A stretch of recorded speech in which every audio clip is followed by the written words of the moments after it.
गुरु माँ, ध्यान तो मैं भी करती हूँ, लेकिन मैं ध्यान की उस ऊंचाई तक नहीं पहुँच पा रही हूँ, जबकि मैं काफ़ी दिन से कर रही हूँ।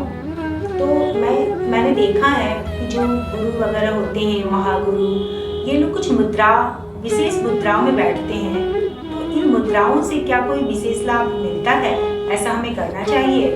थोड़ा मुद्राओं के बारे में बता दीजिए। देखिए, ये जो आपने प्रश्न किया है, ये बहुत ही अच्छा प्रश्न है और इस प्रश्न से जो है बहुत सारे लोगों को लाभ मिल सकता है, क्योंकि इस तरह के प्रश्न वही लोग करते हैं जो जिज्ञासु होते हैं। और आपकी जिज्ञासा को तो हम देखते ही आ रहे हैं। आपकी जिज्ञासा अनेक विषयों को लेकर है। जैसे अभी आपने पीछे लामा फेरा में भी बहुत जिज्ञासु प्रश्न किए थे, जिनसे हमने बहुत सारे लोगों को भी मोटिवेशन किया था। और अभी जैसा कि आपने मुद्राओं के विषय में अगर आप प्रश्न किया है, तो मुद्राओं के लिए भी मैं अवश्य बताऊंगी। आपने कहा कि संत, गुरु, महागुरु जो मुद्राएं बनाते थे, तो ये बात बिल्कुल सत्य है कि मुद्राओं से हमें जो है हमारा आध्यात्मिक स्तर बढ़ता है। और हर मुद्रा जो है हमें अनेक प्रकार की, जैसी हम मुद्रा लगाते हैं वैसा ही हम आध्यात्मिक स्तर गेन करते हैं। अब आपको यदि हम बताएं कि जैसा कि अगर मुद्राओं की हम बात करते हैं, तो भगवान शिव जो कि आदि योगी कहलाते हैं, जब वह बैठते हैं तो उनकी मुद्रा भी जो होती है वह संसार से बिल्कुल कट जाते हैं और अपने भीतर में ही चले जाते हैं और अपने अंदर ही सारा परिवर्तन करते हैं। तो इसी प्रकार जब हम ज्ञान मुद्रा में बैठते हैं, जो ज्ञान मुद्रा आपको पता है कि सभी ऐसे लगाते हैं और दोनों घुटनों सिद्धासन में बैठकर अपने आगे इस प्रकार की मुद्रा में बैठते हैं, तो उसको ज्ञान मुद्रा कहते हैं। तो ज्ञान मुद्रा में जब आप बैठते हैं तो आप संसार की समस्त जितनी भी घटनाएं घट रही हैं, चाहे वह आवाज़ें हैं या बाहर संसार में क्या हो रहा है क्या नहीं हो रहा है, उन सब से अपने भीतर में चले जाते हैं। आपके अंदर का ज्ञान प्रकट होने लग जाता है। जब आप अंदर जाएंगे तभी तो परमात्मा तत्व जो है वो आपका जागृत होता है और आपको ज्ञान का प्रकाट्य होता है। एक तो हुआ ये। अब यदि हम साईं बाबा को देखते हैं, तो साईं बाबा जिस मुद्रा में बैठते थे उस मुद्रा को कहते हैं अधर्म मुद्रा। तो उस मुद्रा में क्या होता है कि जब आप उस मुद्रा में बैठकर यदि किसी के प्रवचन या किसी की बात को सुनते हैं, तो वह आपके अंदर जो है स्थापित होती चली जाती है।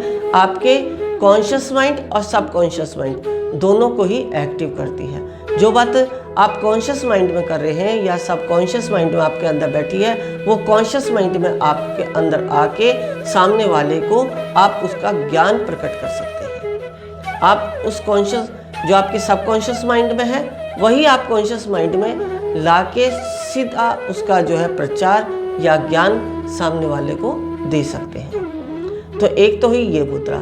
दूसरा, आपने देखा होगा कि भगवान शिव जब तांडव करते हैं तो उनकी ये मुद्रा भी बनती है। तो इस मुद्रा में क्या होता है कि जब आप इस मुद्रा में बैठते हैं तो आपकी जो कुंडलिनी शक्ति होती है वो ऊपर की तरफ उठती है और आपका कुंडलिनी जागरण में जो है आपकी यह मुद्रा बहुत ही सहयोगी होती है। और इसके द्वारा हमारे शरीर के जो है, इन मुद्राओं के द्वारा हमारे शरीर में जो विकार पैदा हो जाते हैं, जैसे किसी को गैस है, एसिडिटी है या किडनी के रोग हैं या बहुत सारे अनेक रोग हैं जो कि हमारे फिजिकल बॉडी में होते हैं, उन सब से भी हमें अलग अलग मुद्राओं से जो है बहुत फ़ायदा मिलता है। या भगवान बुद्ध की ही अगर हम मुद्राओं की बात करें, तो भगवान बुद्ध भी अपनी जो अलग अलग मुद्राएं बनाते थे, उन मुद्राओं से उन्होंने अपने शरीर के 300 नोडल पॉइंट या 33 करोड़ देवी देवता, जहाँ ब्रह्मा, विष्णु और महेश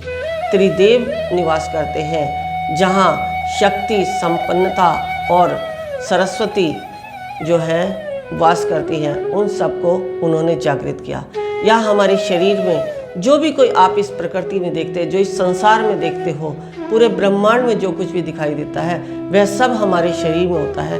उन सारे तत्वों को जागृत करने के लिए भगवान बुद्ध ने जो है मुद्राएं की और उन समस्त शक्तियों को जागृत किया जो ब्रह्मा, विष्णु, महेश, त्रिदेव और तीनों देवियों की हैं। यहाँ शक्तियाँ त्रिदेव और 3 देवियों से ही बनी हैं, इससे बाहर कुछ भी नहीं है। या जो हमारे, अगर हम देवताओं की बात करते हैं, तो उन देवताओं में जो 5 तत्व के देवता हैं और जो हमारे ग्रह नक्षत्र हैं वही सब हैं, और वह सब जब जागृत हो जाते हैं तो हम संत तुल्य हो जाते हैं और हमारा ज्ञान इतना प्रकट होता है कि उसी जो हमारे शरीर से जो ऊर्जा बाहर की तरफ बह रही है उस ऊर्जा से सामने वाले को शांति मिलती है, सामने वाले के रोग दूर होते हैं। जब अगर गुरु का तत्व है या किसी संत का तत्व है, वही तत्व यदि सामने वाले में भी जागृत हो जाए तो उसकी भी समस्त शक्तियाँ जागृत हो जाती हैं। इसको कहते हैं आकर्षण। लेकिन हम यदि स्पिरिचुअल आध्यात्मिक रास्ते पर चल रहे हैं तो हमें परमात्मा की यदि हम सामने परमात्मा की यदि मूर्ति का ध्यान करते हैं तो परमात्मा तत्व, जिस भी किसी मूर्ति का ध्यान करते हैं, शिव की मूर्ति का ध्यान करते हैं, हमारे अंदर शिवत्व जागृत होता है। गुरु की मूर्ति का ध्यान करते हैं, हमारे अंदर गुरु तत्व जागृत होता है।